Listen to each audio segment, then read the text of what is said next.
But yeah, thank you everyone that joined. Late in the day, I can see it. So you really are the people that are left. Thank you so much for joining. So yeah, today I just kind of want to talk about value accrual. The idea of a value accrual obviously is you have a token. What does your token do? If your token does nothing, that's obviously not great, right? Like so, that's how we're kind of getting to the value accrual topic. Just small questions based on the people that are here. Are you here because you're interested in launching a token? Are you here because you're interested in, or maybe we'll do like hand raises. Who's here because they're going to launch a token? Awesome. Who's here because they're kind of looking for better models for their tokens? Existing ones. Excellent. Who's here because they're an investor and care about that sort of things? Interesting. And something else. Something else. Excellent. Well, all right, let's start with a simple question that kind of implicates the audience.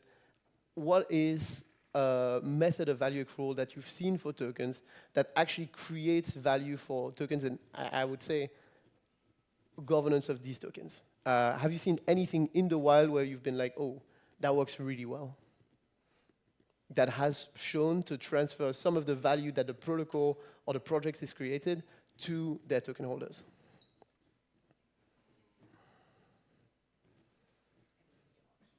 MEV auctions, that's a great example, actually. MEV auctions, and then the proceeds go to token holders. Who's doing this? Ethereum. Yeah. That's a pretty good idea. That does help. I do think MEV is a huge. Yeah, yeah, with flashbots. It's definitely a very interesting. I've been reading more about like how MEV is this driver value for chains. I do agree that there's definitely something else there. It's funny how the thinking has evolved from MEV as a problem we have to solve to MEV is actually a value creation tool for chains. Any really bad incentive alignment between tokens and projects that you have in mind? Using bad market makers. Technically, good market maker could help you value accrual. But if they are bad, they may doubt you at bad times. So like, I would say that's bad, worse. Definitely a bad value accrual to, models. Anything else?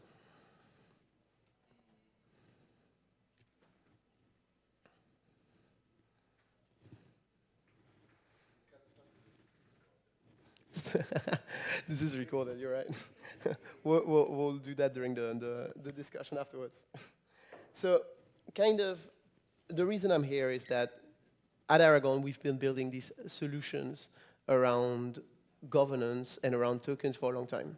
You know, ever since 2017, we've been building from very infrastructure-centric things to more like coordination and tooling software. And something we've obviously noticed is that you can create great coordination tools, but if you don't create token mechanisms that make sense, nobody wants to coordinate this pile of worthless governance tokens. So we've realized if we actually want governance to matter, we need tokens that make sense. And tokens that make sense are tokens that somehow align the interest of stakeholders and in some way accrue value to those token holders. And I think there's different ways of doing this. This last point makes a lot of sense. I think a lot of time we're seeing governance failing and people losing faith in governance, not really because the project doesn't make sense or it doesn't have traction, but because the tokens don't work to actually support the people that are buying those tokens, right? So you can have two sides to tokens. You have a demand side and a supply side. The supply side is obviously people who bought your token way before your token ever existed, whether it's with their time and effort through like a team, or whether it's through investing, and this could be like your VCs. And then your demand side is the people that are actually interested to buy your tokens for intrinsic reasons. What are those reasons? The main reason why tokens exist. Actually, this is a great audience question. What do you think is like historically the main reason tokens exist? For founders to make money. Another way of saying that would be? Fundraising. Yeah. I think, honestly, if we're looking at the crypto industry over the last 10 years, the main reason tokens have existed is capital formation. It's saying we're pooling our resources together. Maybe these resources are time and effort, maybe they're actual money, and we're going to create something together. And if you're looking at like the projects that are still doing it today and that are, you know, in many different ways, right? Like there's Pump.Fun in this slide.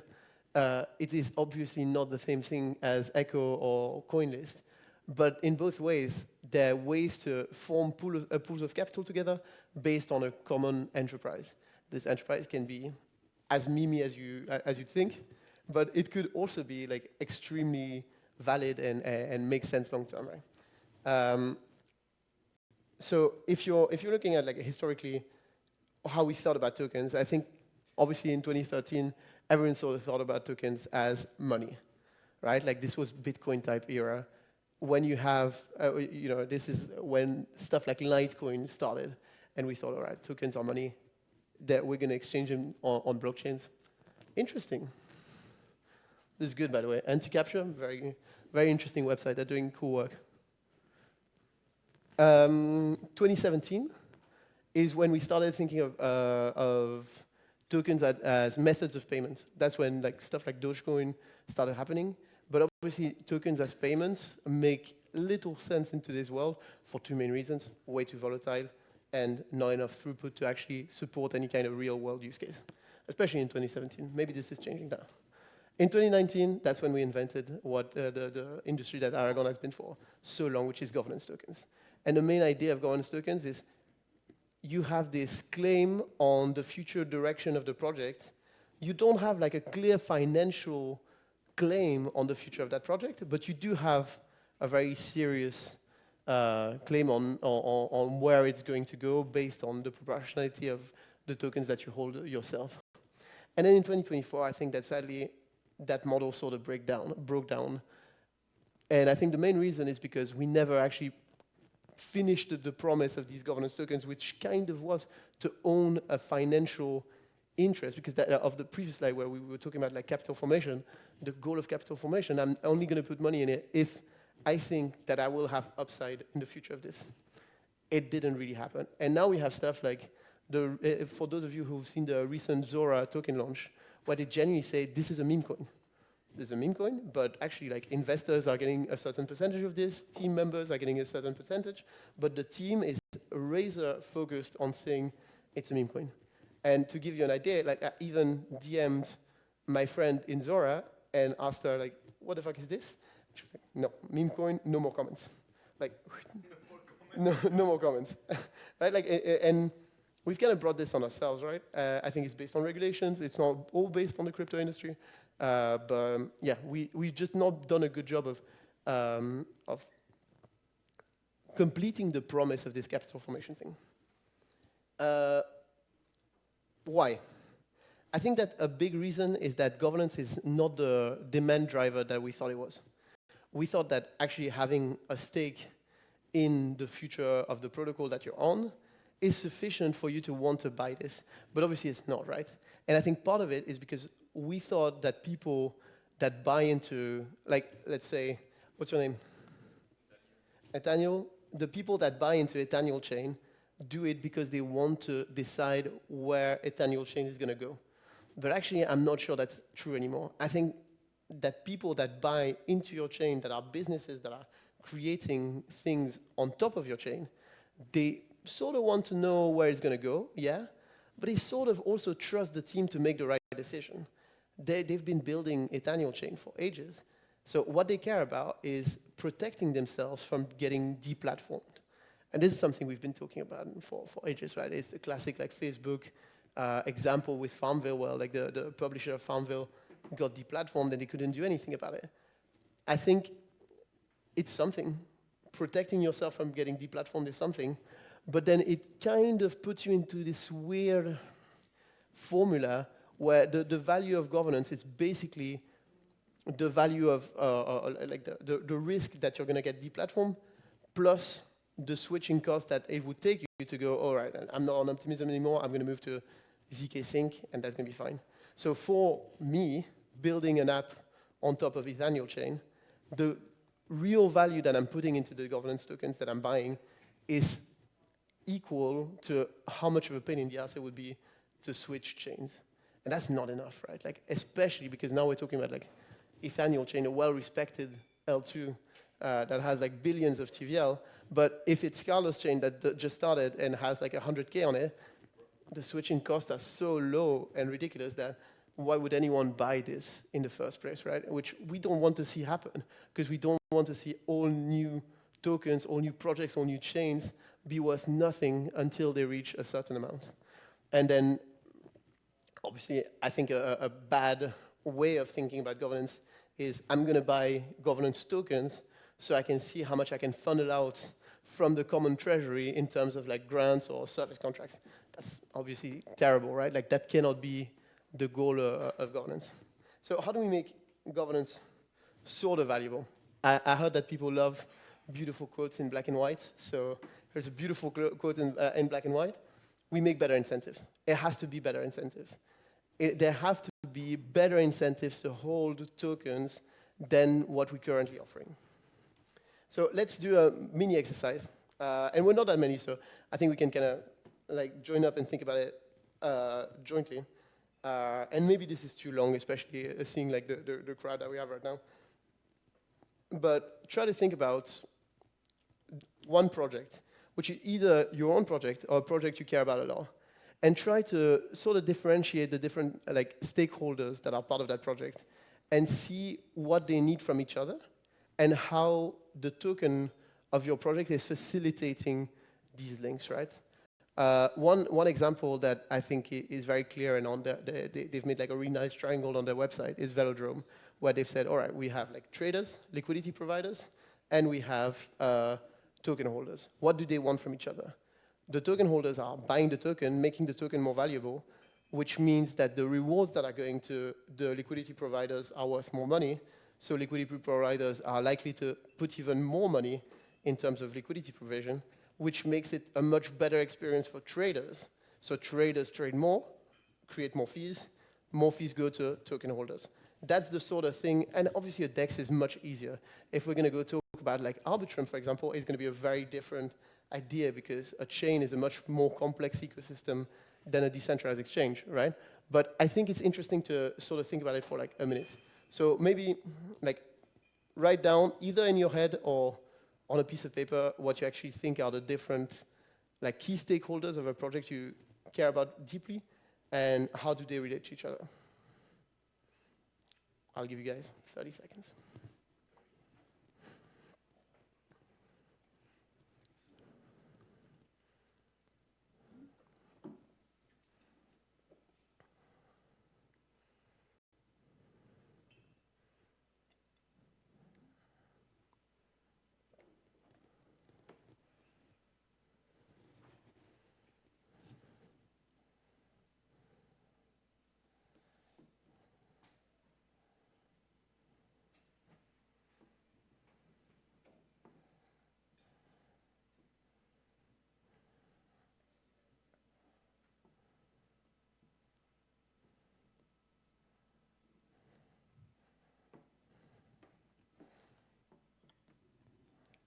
Does anyone dare to go first and list these stakeholders and what they want from each other?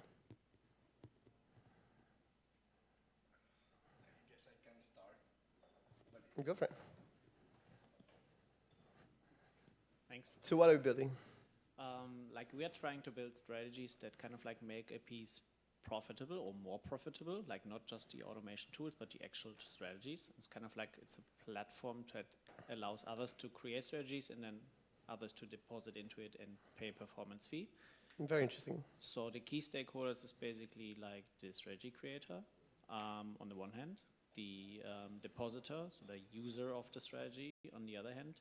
And we believe also like that token projects for whom we are making the market to like actually like replace classic market makers, but more like LPs that are profitable out of the community to make it most basic long-term sustainable liquidity. So that's the three stakeholders.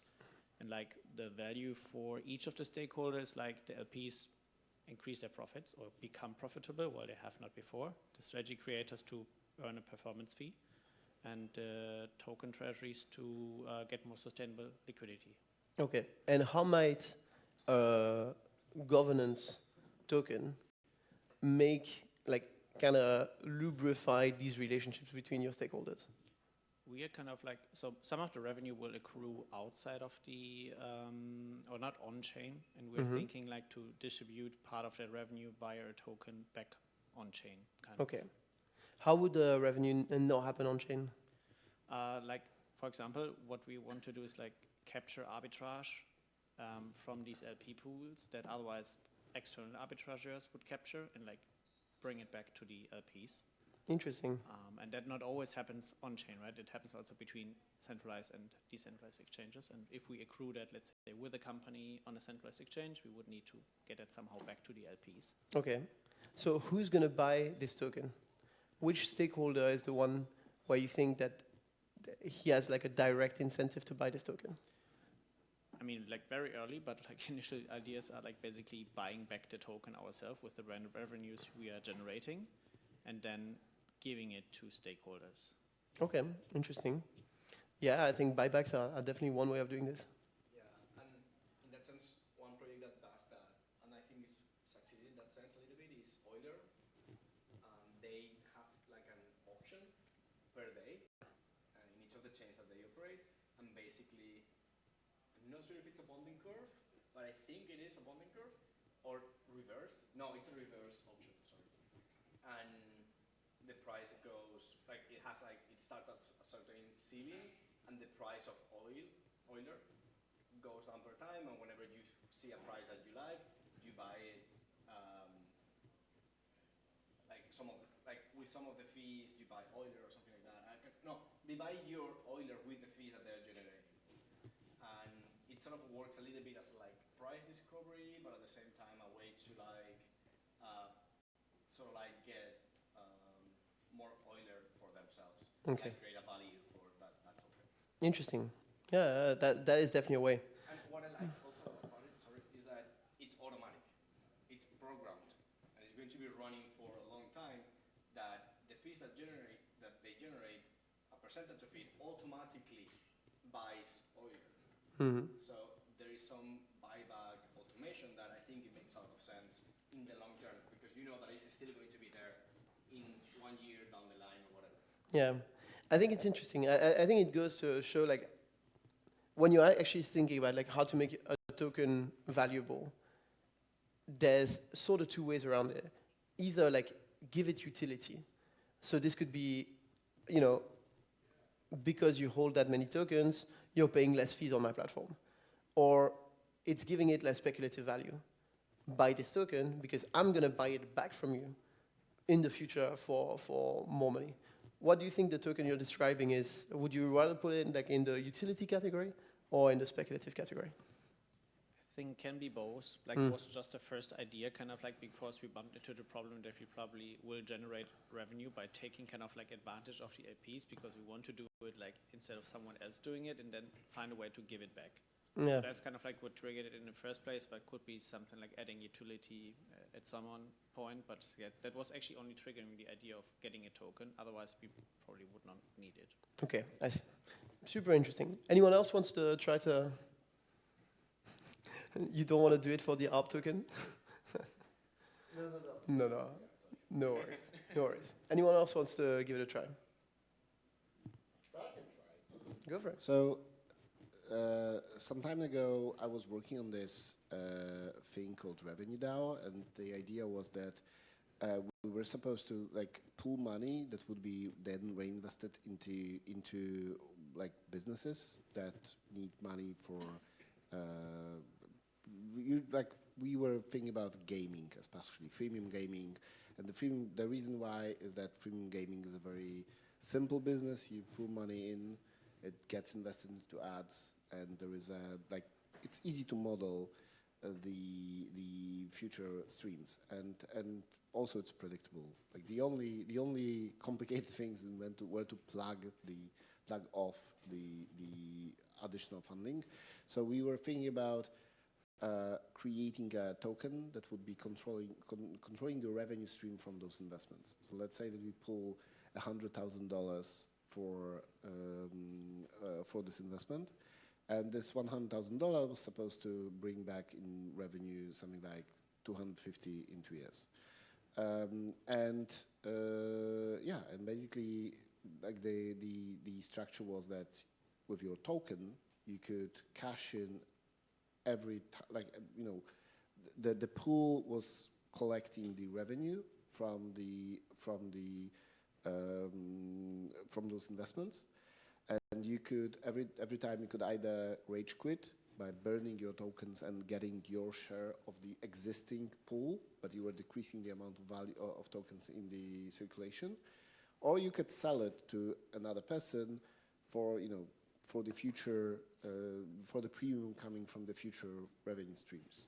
So that was what we were thinking about. Interesting. So here, like the people would buy the token again, kind of in the expectation that it's going to be rebought later. Either rebought later, or you had this fundamental value of your share of the existing treasury. Mm-hmm. So, like the mechanism was, at the end, the expectation was that at the end, all the tokens will get burned for the remaining treasury. Interesting. That is very, yeah. I like the idea. It's good to like link the treasury to the token, and if you have like enough decentralization properties, it's actually something you can do pretty clearly, like regulatorily speaking, which is obviously like a big theme of how do you accrue value to your token, right? Super interesting. Does anyone else want to go? I would say one stakeholder that we haven't mentioned, but I think it's important, is the government where you are working on. Because like, if for example, you are doing those buybacks that we just mentioned, such as Euler, unless you have it legally very, very figured out, you are a security. Love that. So that means that it's an important stakeholder, because like you're going to have to pay taxes, so they are going to be a holder. Yeah, absolutely. I think it leads us quite nicely to kind of the next part of this talk, which is about, and this is obviously like, please don't share recording with your local authorities. But let's talk about like how do you actually try to accrue value directly to a token in a way that is regulatorily compliant, but at the same time that makes sense for people who are participating in this economy, that they're actually making the right decisions. Because I think, if we go back to, I'm not going to, but if we go back to a couple of slides ago, I think we lost our way by not making governance tokens and these kind of utility speculation type tokens the same one. It can absolutely be that, right? So how do you turn these governance tokens into productive assets? So first, you have to create value, right? If there's no value being created, there's no value you can return, right? Otherwise, there's only so much you can do to fix something through tokenomics. You actually need value creation mechanisms for value to be returned in some way. So don't try to fix a broken car is what I'm saying. If the car's broken, fix that part first, and then start thinking about like, how do I return that value? One interesting example and one interesting direction that has been probably at the basis of one of the biggest DeFi protocols existing today, and one of the most significant ones in terms of its impact on the industry, is the sort of curve system of lockers. So you sacrifice some liquidity for your token, which might seem counterintuitive, and you're saying, all right, if you're ready to lock for a certain amount of time, then we can, we can share some of the revenue in the direction that you want, right? Like you can start to help make these long-term decisions because you're long-term aligned. For Curve, the longer you staked this token, the more voting power you had in terms of directing the liquidity of Curve.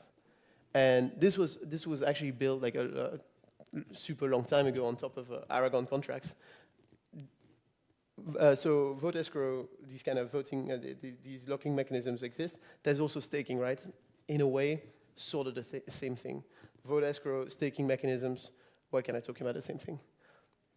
the interesting part about like this locking of token and this prioritization of long-term incentive alignment over liquidity of your token is that you're kind of creating this 3-3 mechanism that was talked about a lot when the Solidly model came out. And this is something that is at the basis of Velodrome and Aerodrome that I was talking about. It's if you lock long enough, we can trust you to make decisions that make sense for the long-term health of your protocol. It is also, today, I think, a much more interesting option for 2 reasons. One, everyone is starting to think about staking, but there's obviously this risk in staking, in governance without staking, that you could get like governance attacked. And the more those systems mature, it doesn't always mean that new delegated supply is going to be delegated to delegates in a way that is going to make it sufficiently protected from governance attacks. And you know, governance attacks are very much a gray area. There's not really such a thing as like a clear governance attack and something that is, you know, just kind of a power grab inside a DAO. If you're looking at what happened with Compound, for example, it's very much a gray area. And if you have this long-term lock, at least you can say, well, you can governance attack me. You can try to like control the resources of this DAO, but to do so, you're going to have to agree that you're going to be long-term aligned with this DAO. So I think for governance attacks, very interesting. Second one is you're sort of creating this buffer, regulatorily speaking, and again, this is the part of the talk which is maybe a little bit more also gray area, legally speaking, but the idea is the more you have this sort of staking model that protects you, you're saying that capital can be slashed. And if capital can be slashed, it means that capital is at work. It means that you have things to do with that capital, and if you're not doing them, you're going to be slashed. If there is this sort of work expectation, then your capital is more, you can reward this capital for the work that it's doing. And this is where I think that this industry needs to explore a lot more what we do in terms of rewarding that work that people are doing. And some people call it like overpaying for security, right? Because you're saying, all right, we'll have this staking solution and it's going to pay out 9% in the token, and that's going to create like a big amount of inflation for the tokens that are actually staked. I think we can't see it as overpaying for security. I think we need to see it as rewarding people that are long-term aligned with the protocol and eventually diluting mercenary capital and, you know, capital that lives on exchanges, capital that isn't as committed to the long-term success of the protocol. And the more you reward them, the more likely you are that more capital will make that decision, right? And so you're creating this liquidity sink where increasingly more and more capital is long-term aligning with the interest of your protocol. Something that is very interesting is that when you look at the data, both VEs, because you are logged, and staking, even if you're not logged, people, once they hop in, it takes quite long for them to leave. In the VE, it's whatever you specify when you log, but even in Aave or other staking contracts, generally they take a lot of time to leave.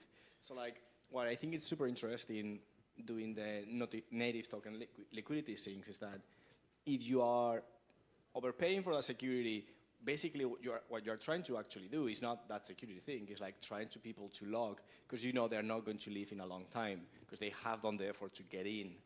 And basically the rewards that you are giving them, it's sort of like what you have to pay to get that liquidity to be synced for a long time.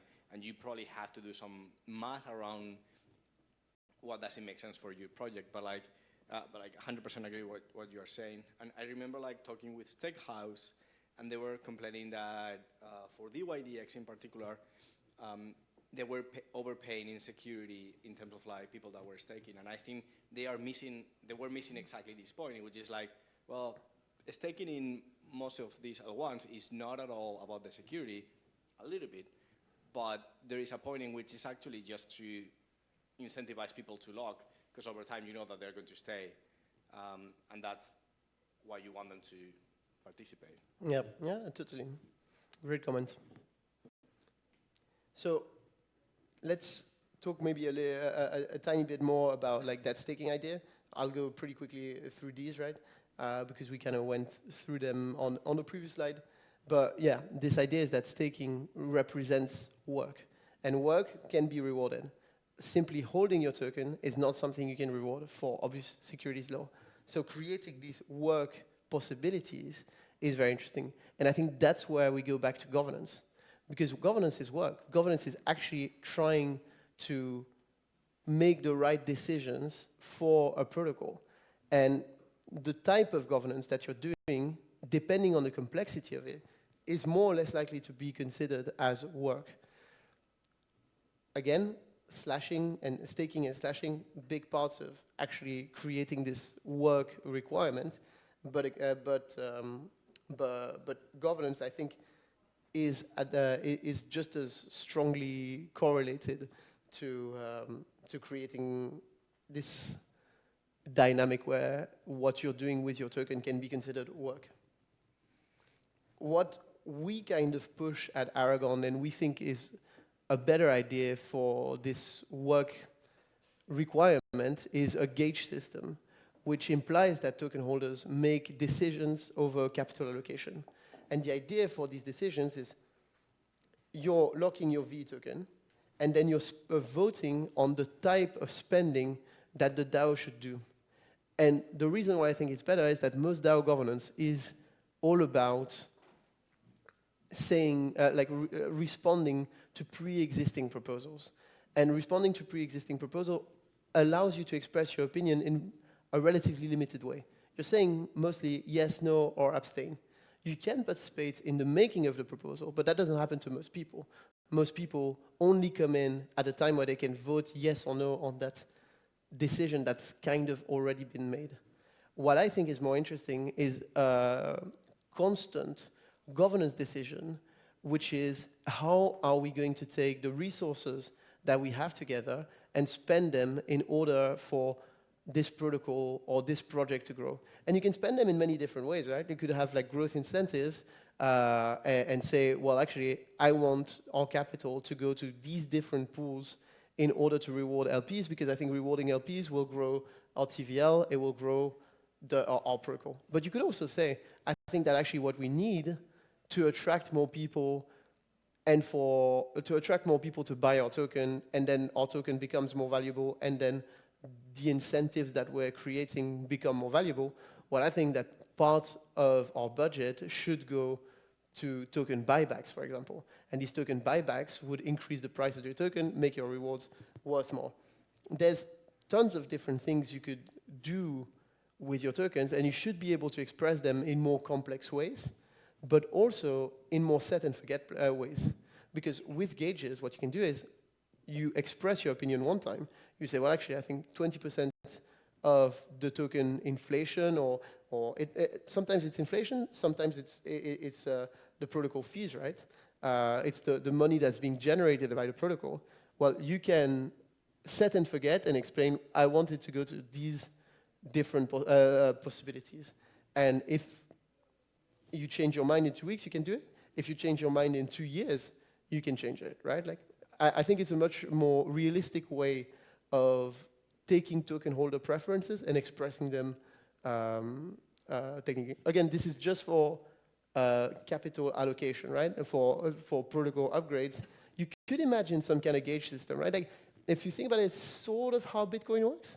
Because if you're creating blocks on Bitcoin, you kind of choose which standards you want to keep and you want to add.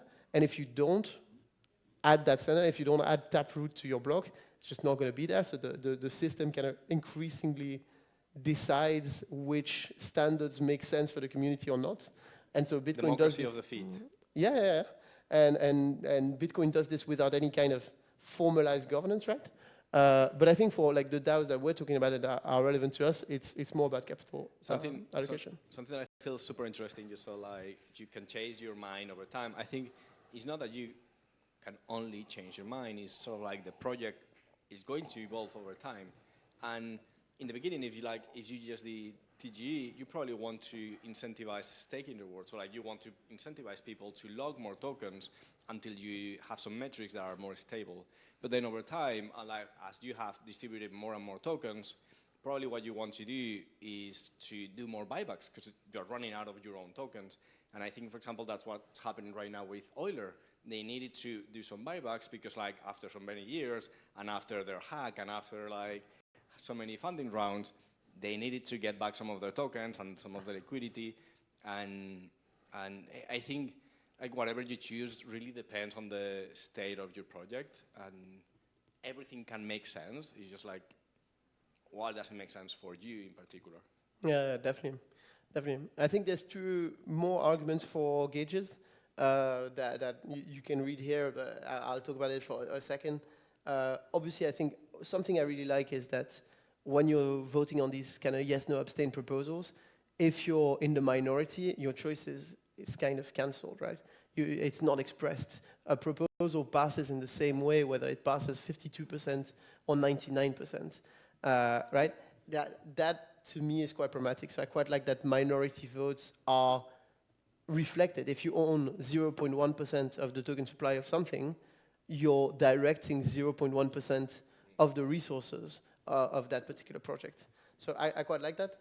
And then the second idea is, I don't know if people have read the end of the era of foundations piece that Miles Jennings posted quite recently. You know, I think this goes quite well in that direction because what he's really advocating for is, on the one hand, there's a team, on the other hand, there's a network. And the protocol is part of that network. The token is part of that network. The DAO, part of that network. But the team has to be completely separate, right? So if you want to be considered decentralized enough, right, to get that all-powerful like commodity status, you need to reasonably and reliably show that token holders are making the decisions for their protocol. It cannot be controlled by a team, right? So I think that gauge models have a lot there. And so the V locker is part of aligning incentives long-term, protecting yourself from governance stack. And the gauge model is part of creating actual work for token holders and creating a way to reward token holders long-term without falling into securities law. A few last thoughts. If you're thinking yourself about like, I want to create a token, I want to make my token work for my project and not the opposite, keep in mind that you need a demand, right? You need people that are going to buy this token. And what we're seeing, like we've all seen the charts and that go down only. That's because you're releasing your token, you have investors, you have a team, you have team members, but you don't have a clear reason why people should buy your token. And that is obviously, you can't fix that, right? The second thought, protocol upgrades and changes are important. They're part of like protecting yourself from that deplatforming risk, but they're not enough for people to actually buy your token for it, especially if they're minority, if they have like a clear minority stake, as we were talking about. I'm not going to buy like 0.0001% of the Arbitrum token supply in order to have a very little impact on Arbitrum governance. Third is what we're talking with the car. You need to create value. That's the first step to anything, is creating value for users and being able to capture some of that value. If you can capture value, then you probably don't need a token. You need a business that works first, right? The fourth idea, obviously, distributing ownership to the right people is always complicated. You're going to have many different types of stakeholders, or fewer, right? Like if your protocol is really simple, it might be fewer. Their incentives need to all be aligned in order to push them to do what's best for the value of the token. So we were talking about velodrome and aerodrome. For example, if the incentives of the traders were to sell the token, the wheel is broken. The positive triangle is broken. You can't have any place where the main incentive of people is to dump your tokens. Otherwise, the whole system syncs with it. And then the last idea about like lockers, obviously lockers. At Aragon, we're more thinking about them in terms of lockers because we think that there's more parameters that we can adapt. Obviously, with a locker, you can have like this cool down periods. You can have like different changes in voting power. While with staking, it's probably a little bit more, you know, straightforward. You stake your token, you receive a stake version. It's one-to-one. When you unstake, you unstake, right? So that's why we think that lockers is probably like a better way of thinking about this paradigm of instruments for token management. It's obviously not the whole solution, right? The whole solution is to actually find interesting things for that capital to do while it's locked. If you're just saying, lock your tokens, we'll give you money, that's probably like, that's going to fall under securities law and you're going to be stuck. So you need to think of value creation actions. If I have to add something, another way to reward but not doing it directly is like you provide incentives for third-party projects, and then you allow bribes, which go back to the stakers. I know bribes have like a bad vibe, but if you are thinking it from just the monetary value that you want to give to stakers, but you don't want to do it directly because of legal reasons, bribes do help in that sense, because like you are not rewarding people. Yeah. Other people are rewarding your stakers. Yeah. Maybe bribes is a loaded term, but there definitely is an idea if you own part of a network and this network needs to make a decision and people want this decision to be X, Y, or Z, if you manage to find a way for X, Y, or Z to incentivize your voters to go in that direction, you're creating value. Yeah. Is it the right... I think for purely financial things, this can be a very good tool. It's not always the right one, but there's definitely things to explore in that area. I also find funny that the bribes might be the legal way. Yeah. Which is sort of like ironic. Yeah, definitely. I think that's it for me. Thanks so much for joining, and if anyone has questions, let's do it.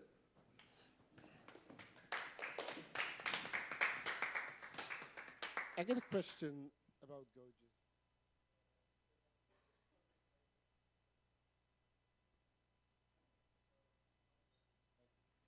It makes sense when we continuously stream value in one direction or another. And I like this idea that then, like, it needs to be kind of like linear, as in, for example, it makes sense for marketing budget. Like, how much do we want to spend into Google Ads? Because any amount makes sense, and basically, simply we can observe the effect.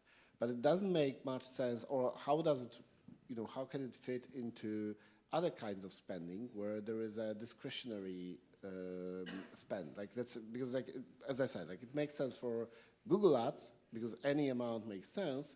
But it doesn't make sense if we want to buy a MacBook. Because in a MacBook, if MacBook costs $1,000, then 800 doesn't make it, but spending, 1,200 is, like we have 200 too much. Yeah, makes total sense. Something that I 100% agree that not everything fits in Gauges. Like, I think it's like trying to use several things for, like, you should be using the tool that fits exactly what your needs are. That said, like if we were to force Gauges for buying a MacBook, let's follow that example, what we provide is a way to set up minimum and maximums for Gauges. So you can say, like, for example, there is a core team over there, right? Like core operations. You don't want that to be defunded. So in the Gauges, you can say, actually, for the core team, I want a minimum of like 20K per month or whatever it is, okay? And a maximum of 50K because like we are not in the point in which we want to grow the team massively. So that's one of the ways. You could set up minimums and maximums. But have you seen this working in practice for any project? Because I can imagine that incentives and things like that, this fits perfectly. But for those more general kind of spending, general allocations, do you have examples where it did work and what was the result? I think, and I might be wrong, okay? Like Aave is starting now to do this with umbrella gauges, I think. Okay, and I know Benki is also iterating over this. But you're right. Like I wouldn't say there is a project right now that gives all their expenses through gauges. Also because there are not many projects that have value accrual directly to the DAO.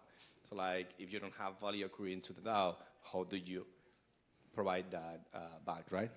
Yeah, I think there's that, and obviously gauges are a good mechanism for capital allocation and these types of decisions.